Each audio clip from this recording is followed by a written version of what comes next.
Good morning, YouTube. So, we're back again today, and this time I thought I'd give you guys something a little bit special. So, 1.0, the format, is wrapping up. So, this Friday, March the 12th, I'm recording this a couple days before that, but 1.0 will be over, so to speak, as 1.5 will be on the shelves. Now, I know a lot of people still don't have product or are still working with limited supply. So, yeah, I thought I'd bring you guys something fun and bring you guys some of my most competitive decks. So if I were to enter a tournament and sign up right this second, I had to submit a deck list right now, these would be between the decks that I was deciding. Card for card, they are built, they're ready to go, and I think they're very competitive. So I'm going to give you guys 2 decks in this video, and then 2 decks in the next video.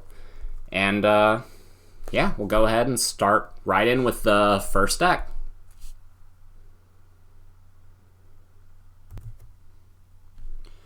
Alright, so starting off here with the first deck, we have what would be a combination of the Venomyotismon control and the Piedmon and Friends list.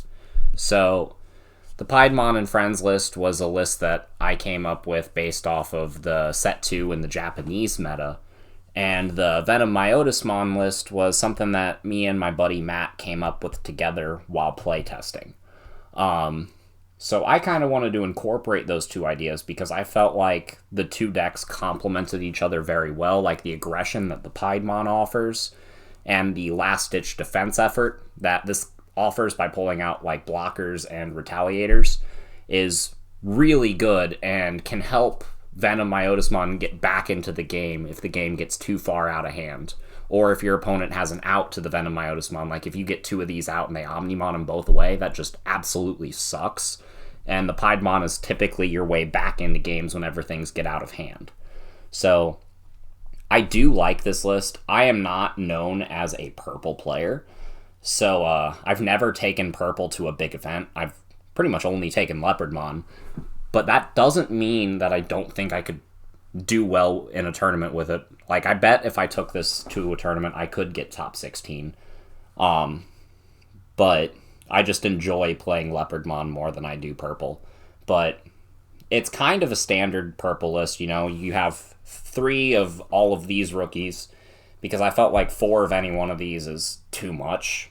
I feel like 4 Gabumon combined with 4 Pagumon in a slower purple deck only invites you to deck out in the grindy games. And I've had situations where I've had super grindy games with this deck where me decking out was a very real possibility and a very real issue.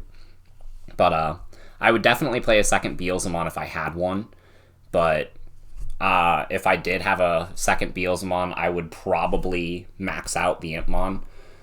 Just because the Impmon is enough mill for this deck to kind of get going. The 3 Imp, the 3 Pagu, you know, the 3 Gabu, and the 3 Tapir. You see everything you need to. But you have Myotismon and Garurumon to help get your evolution lines up. I didn't feel like they were important enough to max out. Like Garurumon, I don't feel like is important enough to play more than a 1 of. It hardly ever comes up, but you can dig for it with the mat if you want a champion to evolve on top of. And it's really good whenever it does happen. It's just, I did want to play the 1 Wizardmon as well. Now, there are a couple flex slots in the deck. Like, I don't think this deck needs 3 Myotismon. You could cut 1 of these. I'm playing a lot of rookies, so I could definitely cut, I'd probably cut a Tapir, if anything, because the 3 Imp is kind of important. But then again, you have the recursion with the Piedmon and the Night Raid. I think 1 of these Night Raid is definitely a flex slot. You don't need 3.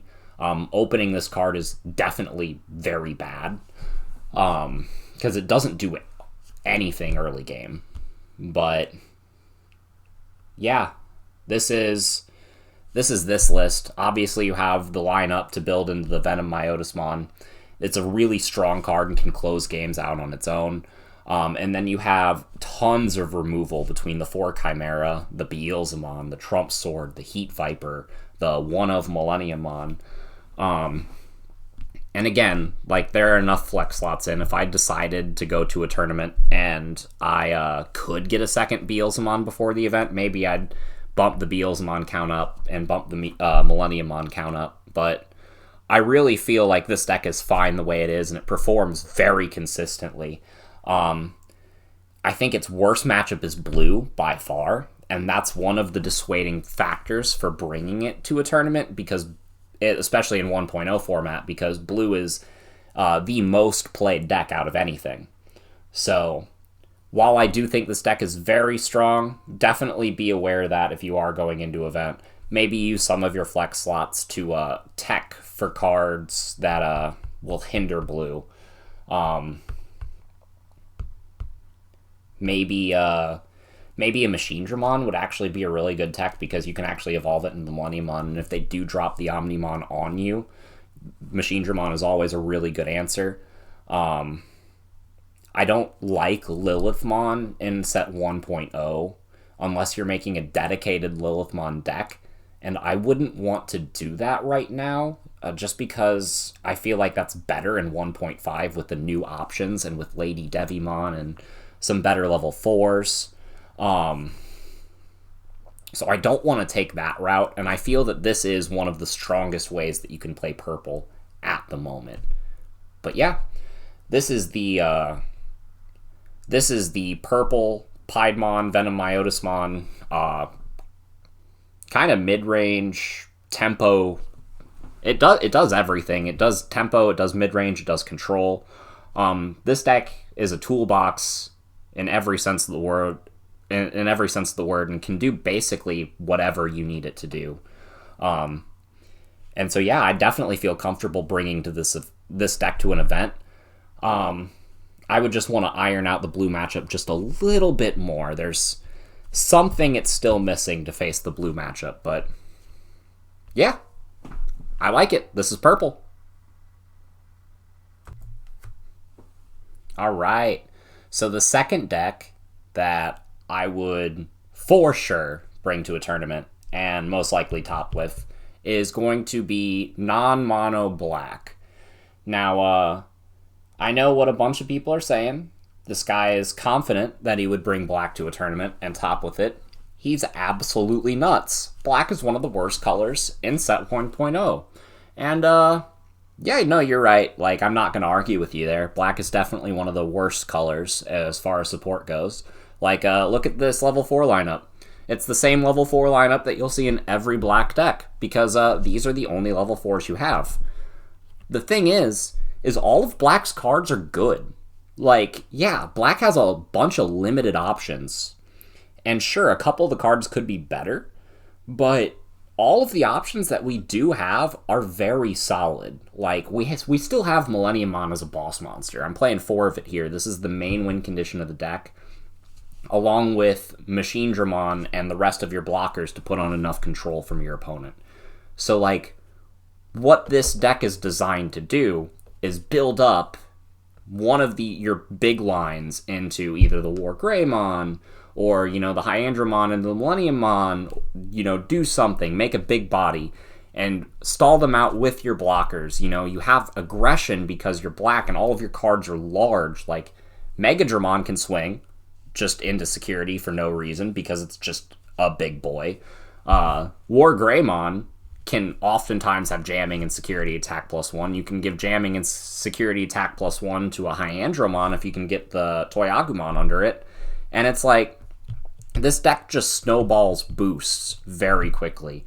And yes, while it doesn't have a level 5 that costs 2 to evolve into, it still has Numamon to help accelerate that. It still has Greymon, which is a low cost to play normally, If you have a tie in play and you start your turn with 3 memory anyway, you can hard play this, leave them at 1.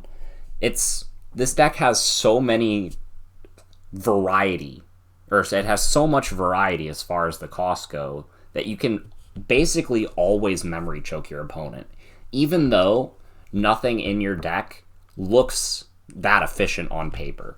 It's honestly, this deck plays very similarly to Blue Omni in the way that it just builds up into this big boy. But I think it's better. I wouldn't say that. I wouldn't say that this deck is better than Blue Omni, but I would say that it is better against a lot of weird matchups. So like Blue Omni struggles with green sometimes. I feel like this deck checks green very hard because even though your opponent can put out big bodies, all of your cards reboot and all of your cards can get bigger than them. So you can block a lot of their aggression. And we haven't even talked about this combo yet. But a lot of people that I see say black is a really boring color. Like it's not really that fun to play because all the strategies are super one-dimensional, you know. Play 4 War Greymon, build up into this big boy, and just have a swinger that can block, you know. And with these cards, it just adds an entire other dimension to this deck. If you have the tie and the mat out, you know, you can start your turn with 4 memory every turn and go off and just build up super quickly. And the fact that you're playing these cards makes this card kind of obvious, the Kaiser Nail, but it is a very good tech in this deck. Like, I want you to imagine a situation, right? So you dropped a Machine Dramon and de-digivolved an opponent's Omnimon or something, or you built up into a Hyandramon, or you built up into this War Greymon, and then you slap a Millennium Mon down on top of it. Your opponent does not want to remove the Millennium Mon, because if they remove the Millennium Mon, it comes back. So it is most likely going to keep its sources for as long as it sits around. So you use that to your advantage. You can sit on Kaiser Nail for a lot of the game, and then just, bam, I play Kaiser Nail for 4 cost because I have this mat out. And then this Millennium Mon plays a Machine Dramon out from under it. And now I get Machine Dramon's on-play effect for 4 memory. That's busted. I can pull out a War Greymon for 4 memory. You know, even pulling out like an Andromon or a Gardramon is really good. So it just it does add an entire other dimension to the deck. And it gives the deck a power play. So black never had a card to come out of nowhere to just kind of blow the opponent back with. Except for Machine Dramon. And Machine Dramon is good in very specific matchups. Like, it's good against Blue Omni, and it is good against Red Omni, and it is good against decks that build up into big level 6s. That is what Machine Dramon is good against, or decks that build up into big level 7s. And so, the fact that you have these to combo with the Machine Dramon from under the Millennium, and you have, 3 of it, that you can play it at any time. You have this to de-digivolve, you have this to put cards at the bottom of the deck. This deck has a lot of removal, and it's black. Like, black isn't expected to have any removal at all, but you have so many big bodies, and you have so many ways to deal with your opponent's aggression, and you have... I could go on and on about this deck. I just absolutely love it. It stalls out Rookie Rush. Like, if you're struggling against a Rookie Rush matchup, this is a definite pickup. Like, this deck should be something you pick up just because, I'm playing 4, 12, 14, 15, 17 blockers, and then I can pull out one of them with the Kaiser Nail, and it snowballs really quickly. A lot of decks just can't get attacks off by the time you build something up. And the fact that you have Numamon and you have Hyandramon still, you can build up into Millenniumon fairly cheaply, even though you aren't playing blue or red. And the fact that you're gaining memory off the mat, like, this forces your opponent to play a specific way, because that's another thing too, right? De-Digivolve isn't good if your opponent just starts hard playing things. But if your opponent starts hard playing things, then they give you extra memory because of the mat. So it forces your opponent to play a specific way, and then you counter it, or vice versa. So I really like the versatility that this deck has. Like, on the surface, this seems like a very plain and simple deck. But in testing, it has options. And I am actually very confident that I could take this deck in top 16 with it. Again, I feel like this deck struggles against some of the other decks that are most prevalent in the format. Like, I feel like this deck would struggle a little bit against purple, but not a whole lot. And I feel like it would struggle a little bit against red Omni because of the Skull Greymon and because of Gallantmon if they choose to play it. And, you know, those decks are very, very widely played. Really, I think my Leopardmon is my best tournament deck. If I were to go to a tournament deck and try to win the entire thing, I would bring Leopard. But I definitely think I could top with this for sure. Probably even win the entire event, let's be real. It plays just like Blue Omni. It just... I don't know. It plays... It has different strengths and weaknesses. Like, it plays the same, but it has a different set of strengths and weaknesses than Blue Omni. So, I don't feel like Black has been given the representation that it deserves. And, you know, maybe I should bring this to a tournament before 1.0 ends. You know, maybe I will. We'll see. But anyway, that's been the video, guys. This has been Purple and Black. Volume 2 will be both of the different Leopardmon builds that I have finalized for the 1.0 format, so stay tuned for that.